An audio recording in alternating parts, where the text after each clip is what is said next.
Bonjour, une vidéo pour vous présenter le matériel que nous allons utiliser pour le projet SE, système embarqué, dans l'option robot.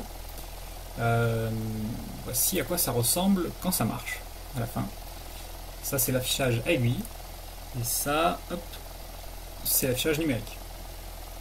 Généralement, vous obtenez un autre mode intermédiaire où c'est un affichage numérique mais avec les chiffres tournés. C'est un peu plus facile à avoir, puis après vous mettez en place des transformations géométriques pour y arriver, et vous obtenez ça.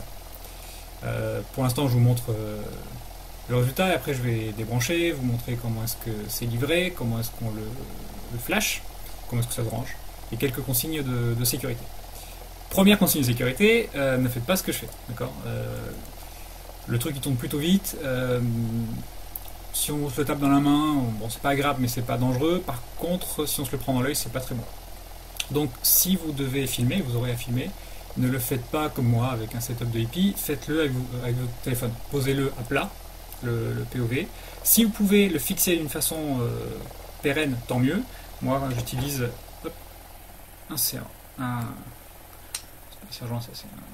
un étau. Mais vous faites comme vous pouvez. Vous pouvez mettre du double face et le mettre sur le bureau. Hop, je vais débrancher ça. Alors une remarque, là c'est moi qui fais la vidéo, mais remercier Grégoire Passot qui a fait énormément d'efforts pour que vous puissiez avoir cette nouvelle version de la carte et qu'il y en ait une par tête, ce qui est vachement pratique en période de confinement. D'ailleurs si cette vidéo est vue dans des années, je me demande si... Bon, j'ai pas commencé à se tourner. Comment est-ce que j'ai fait pour modifier l'affichage en live? Eh bien, j'ai mon téléphone qui est en Bluetooth, appairé au HC05 de la carte, avec lequel je peux interagir. Une des premières demandes pour vous, ça sera d'avoir une interface. D'avoir une interface pour avoir la liste des commandes et vous aider à faire du debug. Donc ça ressemble à quoi? Là j'utilise une application qui s'appelle Serial Bluetooth Terminal, mais il y en a d'autres. Vous vous connectez à votre device. Hop. Le nom, c'est le numéro du POV, donc moi c'est le POV 60. Je clique dessus, il se connecte. Hop, très bien. Et si je tape Help, j'ai une liste de commandes. Voilà. Certaines sont plutôt pour du debug, d'autres sont plutôt fonctionnelles. Par exemple, on peut changer l'heure, on peut demander l'heure, on peut demander la vitesse de rotation actuelle. On peut changer de mode. Voilà, ça c'est ce que j'ai fait tout à l'heure pour l'avoir, et je vous conseille de mettre en place une version simple de ça le plus vite possible parce que ça va vous aider pour vos développements. Une remarque aussi là sur la vitesse de rotation, on a remarqué que c'était très sensible à l'équilibrage. D'accord ? Ici il y a plus de composants que de l'autre côté, et donc on a mis des écrous là pour équilibrer le poids. Et c'est très sensible, bon, enlever ou rajouter un écrou, c'est très impactant sur l'équilibre global du POV. Ça s'entend, ça vibre, et la vitesse de rotation n'est pas la même. Là, j'obtiens 1240 RPM en moyenne. Je pense que c'est un chiffre correct, si vous faites mieux, tant mieux. Mais en dessous, c'est que vous pouvez sûrement faire mieux pour pas trop cher. Ça sera plus confort, il y aura moins de problèmes visuels aussi. Voilà, alors si vous n'avez pas d'écrou, essayez d'être inventif. En parlant d'être inventif, comment est-ce que ça se flash? Vous aurez de livret avec, voilà, des aimants à mettre de part et d'autre de la boîte.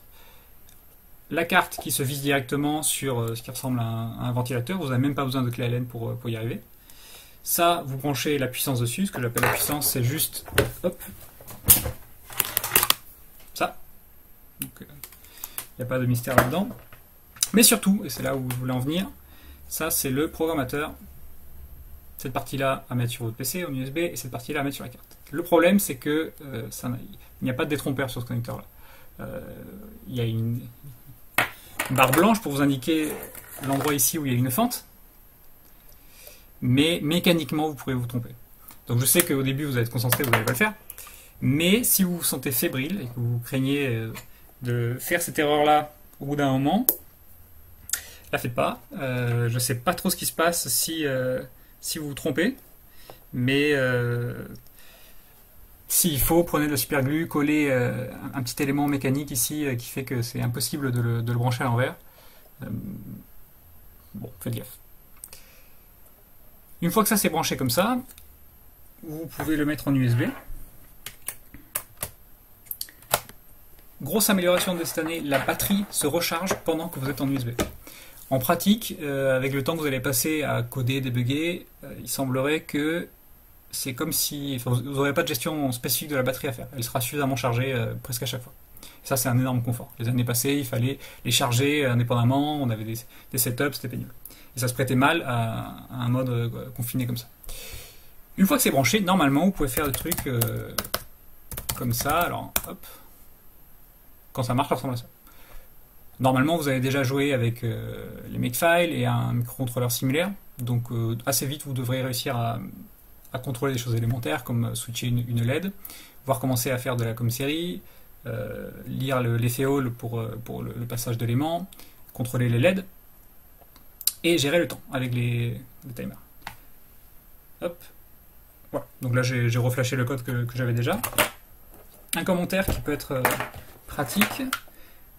Sur cette version de la carte, vous avez des LED derrière. Pas devant, sinon ça perturberait la vision quand ça tourne. Et on a des informations de ce qui se passe, notamment une qui s'allume lorsqu'on met la puissance. Comme ça, vous n'avez pas de doute, vous savez si il y a plus de batterie ou pas. En parlant de vous n'avez plus de doute, je vais vous fournir des binaires pour vous aider à débugger. L'un va tester le Bluetooth, donc ce sera un code qui fait un écho. Vous tapez quelque chose sur votre téléphone, ça vous répond la même chose. Ça vérifie que la com-série et la puce Bluetooth et votre matériel, que ce soit votre téléphone ou votre PC en Bluetooth fonctionnent. Et pareil pour les FEOL. Alors normalement le binaire qui y a déjà sur la carte teste les FEOL, donc vous pouvez passer l'aimant devant et vous devrez voir une variation dans l'éclairage. Quoi d'autre? Mécaniquement, tout rentre dans la boîte, c'est hyper pratique. Mais bon, en gros, vous pouvez tout mettre là-dedans. Vous le gardez pas à la fin de l'année, vous le rendez. D'accord? Je sais qu'il y a des cartes que vous pouvez garder, c'est sympa, mais ça, rendez-le s'il vous plaît, et essayez d'y faire attention. C'est assez pénible à construire. Est-ce qu'il me manque quelque chose? Probablement. Les détails, de toute façon, on va les voir ensemble. Je vous souhaite bonne chance et j'espère que vous amuserez bien. Ce projet, il est pas mal. À bientôt.